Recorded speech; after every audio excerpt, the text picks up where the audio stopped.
നമസ്കാരം, welcome to the veggie Pooja channel. അപ്പോൾ തമ്മിൽ കണ്ട പോലെ തന്നെ ഇന്ന് നമ്മൾ ചുമയ്ക്കും കഫക്കെട്ടിനും ജലദോഷത്തിനൊക്കെ പറ്റിയ ഒരു ഉഗ്രൻ ഹോം റെമഡി ഒറ്റമൂലിയാണ് പറഞ്ഞുതരാൻ പോകുന്നത്. ഇത് എനിക്ക് വളരെയധികം എഫക്റ്റീവായിട്ട് തോന്നിയിട്ടുണ്ട്, അതുകൊണ്ടാണ് നിങ്ങളുമായിട്ട് ഷെയർ ചെയ്യുന്നത്. ഇവിടെ ബാംഗ്ലൂർ ക്ലൈമറ്റ് ഇങ്ങനെ എപ്പോഴും ചേഞ്ച് ആവുന്നതുകൊണ്ടും പിന്നെ തണുപ്പ് കൂടുമ്പോഴൊക്കെ എനിക്ക് അലർജിക് ഇഷ്യൂസ് ഉള്ളതുകൊണ്ട് ജലദോഷവും ഇപ്പം തന്നെ ഉണ്ട്, എൻ്റെ മൂക്ക് അടഞ്ഞിരിക്കുകയാണ്. ജലദോഷവും തൊണ്ടയ്ക്ക് കരകരപ്പും ചുമയൊക്കെ വരുന്നത് വളരെ സാധാരണമാണ്. അപ്പോൾ അതുകൊണ്ട് തന്നെ ഇത് ഞാൻ ട്രൈ ചെയ്ത് നോക്കി. ഇവിടെ അമ്മയാണ് എനിക്കിത് പറഞ്ഞു തന്നത്, അമ്മയ്ക്ക് അമ്മയുടെ അനിയത്തി, ഞങ്ങളുടെ ഇച്ചമ്മയാണ് പറഞ്ഞത്. അപ്പോൾ ഇച്ചമ്മയ്ക്ക് താങ്ക് യു സോ മച്ച്. ഇത് കഴിച്ചിട്ട് എനിക്ക് നല്ല വ്യത്യാസം തോന്നിട്ടോ. അപ്പോൾ ഇതെങ്ങനെ ഉണ്ടാക്കുന്നത് ഞാൻ പറഞ്ഞുതരാം, വളരെ എളുപ്പമാണ്. പക്ഷേ അതിന് മുമ്പായിട്ടൊരു കാര്യം പറയാനുള്ളത് എന്താണെന്ന് വെച്ചാൽ, ഇത് ഏത് തരത്തിലുള്ള ചുമ, ഏത് തരത്തിലുള്ള കഫക്കെട്ട്, ഇൻഫെക്ഷൻ, ഇതിനൊക്കെ ഒരു റെമഡി ആവും എന്നുള്ളത് ഞാൻ പറയില്ല. കാരണം എൻ്റെത് ഇത് കാലാവസ്ഥ കാരണം ഉണ്ടാവുന്ന ഒരു പ്രശ്നമാണ്. പക്ഷെ നിങ്ങൾക്ക് സപ്പോസ് ചുമയും കഫക്കെട്ടും ഇതിൻ്റെയൊക്കെ കൂടെ പനിയൊക്കെ ഉണ്ട്, അല്ലെങ്കിൽ വേറെ എന്തെങ്കിലുമൊക്കെ ഇഷ്യൂസ് ഉണ്ടെന്നുണ്ടെങ്കിൽ ഇത് മാത്രം കഴിച്ച് ഇരിക്കരുത്. അതുകൊണ്ട് പ്രശ്നം സോൾവ് ആവില്ല. ഡോക്ടറെ കണ്ട് നിങ്ങൾ മരുന്ന് കഴിക്കുക തന്നെ വേണം കേട്ടോ. അപ്പോൾ ഇതെങ്ങനെ ഉണ്ടാക്കുക നോക്കാം, പിന്നെ ഇത് എപ്പോഴൊക്കെയാണ് കഴിക്കേണ്ടതെന്ന് ഞാൻ പറഞ്ഞുതരാം. ഓൾറൈറ്റ്. അപ്പോൾ ഈ ഒറ്റമൂലിക്ക് വേണ്ടത് ചെറിയ ഉള്ളിയാണ്. ഇത് നമ്മൾ നാട്ടിൽ മിക്കവരുടെയും വീട്ടിൽ ഉണ്ടാവുന്ന ഒരു സംഗതിയാണ്. ഇല്ലാന്നുണ്ടെങ്കിൽ കുറച്ചും കൂടി വാങ്ങിച്ചോളൂ.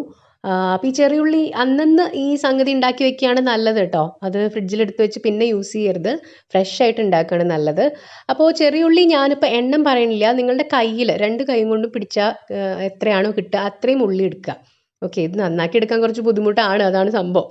എന്നാലും ഇത് നല്ല എഫക്റ്റീവാണ്. ചെറിയ ഉള്ളിയുടെ കൂടെ നമുക്ക് വേണ്ടത് തേനാണ്. അപ്പോൾ ഇവിടെ ഇപ്പോൾ ബാംഗ്ലൂർ ചെറുതേനൊക്കെ കിട്ടാൻ വലിയ പാടാണ്. അവിടെ ഇപ്പോൾ ചെറുതേൻ കിട്ടുകയാണെന്നുണ്ടെങ്കിൽ അത് തന്നെയാണ് കേട്ടോ ബെസ്റ്റ്. അതിന് മെഡിസിനൽ ക്വാളിറ്റി കുറച്ച് കൂടുതലാണ്, നിങ്ങൾക്ക് തന്നെ അറിയാമല്ലോ. അപ്പോൾ ഇവിടെ ഞാനിപ്പോൾ എന്തായാലും സാധാരണ നമ്മൾ വാങ്ങിക്കുന്ന ഹണിയാണ് ഉപയോഗിക്കുന്നത്. അപ്പോൾ ഇതിലേക്ക് നമുക്ക് ഈ ചെറിയ ഉള്ളി നമ്മൾ നന്നാക്കി വെച്ചിരിക്കുന്നത് മിക്സിയിലേക്ക് ഇടുക. അതിൻ്റെ കൂടെ ഈ പറഞ്ഞ ഹണി, അത് എത്രയാണെന്ന് ചോദിച്ചാൽ ഇപ്പോൾ ഞാൻ എങ്ങനെയാണ് പറയുക, ഒരു 3 സ്പൂൺ 4 സ്പൂണൊക്കെ ഒഴിക്കാം, കുഴപ്പമില്ല.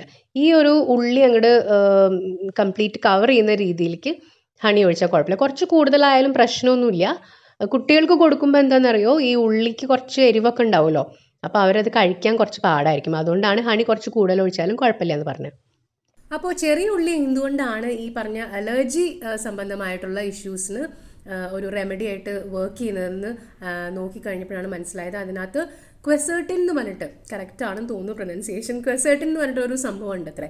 അത് ഈ അലർജിക് സംഗതികളെയൊക്കെ സബ്സൈഡ് ചെയ്യാൻ, അതായത് ഒന്ന് എന്താ പറയുക, അതിന് സബ്സൈഡ് എന്ന മലയാളം പറയാം, ഇതിനെ ഒന്ന് ശമിപ്പിക്കാൻ നല്ലതാണെന്നാണ് പറയുന്നത്. പിന്നെ ഹണിയുടെ കാര്യം പറയേണ്ട ആവശ്യമില്ല, അത് ആയുർവേദത്തിലുമൊക്കെ ഒരുപാട് യൂസ് ചെയ്യുന്ന ഒരു സംഗതിയാണ്. ഹണിക്ക് നമ്മുടെ ഇപ്പോൾ തൊണ്ടവേദന അല്ലെങ്കിൽ തൊണ്ടയിൽ കിച്ച് കിച്ചൊക്കെ വരില്ലേ, അപ്പോൾ പിന്നെ ചുമ വരുമ്പോഴൊക്കെ തൊണ്ടയ്ക്ക് ഒരു വല്ലാത്തൊരു ഇത് വരും. അപ്പോൾ അതിനെയൊക്കെ നന്നായിട്ട് ഒരു സൂതിങ് ആയിട്ടുള്ള ഒരു എഫക്റ്റ് തരാനായിട്ട് നല്ലതാണ്. ശരിക്കും പറഞ്ഞാൽ കുട്ടികൾക്കൊക്കെ ഇങ്ങനെ രാത്രിയിൽ ചുമയൊക്കെ വന്നിട്ട് ഉറങ്ങാൻ പറ്റാത്ത സമയത്ത് ഒരു സ്പൂൺ ഹണി കൊടുത്തു കഴിഞ്ഞിട്ടുണ്ടെങ്കിൽ അത് നന്നായിട്ട് അവരുടെ തൊണ്ടയെന്ന് സൂതിച്ചിട്ട് അവരുടെ ആ ഇറിറ്റേഷനൊക്കെ മാറ്റിയിട്ട് നന്നായിട്ടൊരു ഉറക്കം തരാനും ഹെൽപ്പ് ചെയ്യും. അതിനകത്ത് കുറേശ്ശെ ഒരു സെഡേഷൻ എഫക്റ്റ് ഉണ്ട് ഹണിയിൽ, അതുകൊണ്ട് തന്നെ നമുക്ക് നല്ല ഉറക്കവും കിട്ടുമെന്നാണ് പറയുന്നത്. അപ്പോൾ നമ്മൾ ചെറിയുള്ളിയും തേനും കൂടിയിട്ട് നന്നായിട്ട് അരച്ചെടുത്തിട്ടുണ്ട്. ഇത് നമുക്കൊന്ന് അരിച്ചെടുക്കാം. ഓക്കെ, ഇത് വലിയോർ ആക്ച്വലി അരിച്ചെടുക്കേണ്ട ആവശ്യമില്ല, വലിയവർക്ക് വേണമെങ്കിൽ അത് അങ്ങനെ തന്നെ അങ്ങ് കഴിക്കാം. പക്ഷേ കുട്ടികൾക്ക് കൊടുക്കുമ്പോൾ ചിലപ്പോൾ അവർ കഴിച്ചു എന്ന് വരില്ല, അതുകൊണ്ട് നന്നായിട്ടൊന്ന് അരിച്ചെടുക്കുക. ഇത് തുണിയിലോ അല്ലെങ്കിൽ ഇതുപോലെ ഞാൻ ചെയ്യുന്ന പോലെ അരിപ്പയിൽ അരിച്ചെടുത്താൽ മതി. അപ്പോൾ ഇതുപോലെയാണ് ഉണ്ടാവുക. ഇത് നല്ല സ്ട്രോങ് ആയിട്ടുള്ള ഒരു ടേസ്റ്റാണ് കേട്ടോ ഇതിനുണ്ടാവുക. കാരണം ചെറിയുള്ളിക്ക് അറിയാമല്ലോ, നല്ല സ്ട്രോങ് ആയിട്ടുള്ളൊരു ഇതുണ്ട്, ഒരു പഞ്ചിങ് എഫക്റ്റ് ഉണ്ട്, ഒരു എരിവുണ്ട്. പക്ഷേ നമ്മൾ തേൻ ചേർത്തിട്ടുള്ളതുകൊണ്ട് നല്ലൊരു സ്വാദാണ് ഉണ്ടാവുക. തീരെ ചെറിയ കുട്ടികളാണെങ്കിൽ ഇത് കൊടുക്കണ്ടെന്ന് എനിക്ക് തോന്നുന്നത്. 2 വയസ്സിന് താഴെയുള്ള കുട്ടികൾക്ക് ഹോം റെമഡീസ് ഒന്നും അങ്ങനെ ട്രൈ ചെയ്യുന്നത് എനിക്ക് പേഴ്സണലി താല്പര്യമില്ല. ഒരു 3 വയസ്സൊക്കെ കഴിഞ്ഞിട്ട് യൂസ് ചെയ്താലും കുഴപ്പമില്ല. അപ്പോൾ ഇത് ഞാൻ 3 മണിക്കൂറിൽ ഒരു തവണ 1 സ്പൂൺ വെച്ചിട്ട് അങ്ങനെയാണ് ഞാൻ കഴിച്ചത്. ഇവിടെ ഇവനും കൊടുത്തിട്ടുണ്ടായിരുന്നു, അപ്പം നല്ലൊരു വ്യത്യാസം തോന്നിയിട്ടുണ്ടായിരുന്നു. അപ്പം നിങ്ങളും അതുപോലെ ഒന്ന് ട്രൈ ചെയ്യൂ കേട്ടോ. Keep watching the veggie Pooja videos. അപ്പോൾ നിങ്ങളുടെ സപ്പോർട്ടിനും സ്നേഹത്തിനൊക്കെ താങ്ക് യു സോ മച്ച്. നമുക്ക് വീണ്ടും ഒരു വീഡിയോയിൽ പെട്ടെന്ന് കാണാം കേട്ടോ. അതുവരെ എല്ലാവരും take care of your health. By.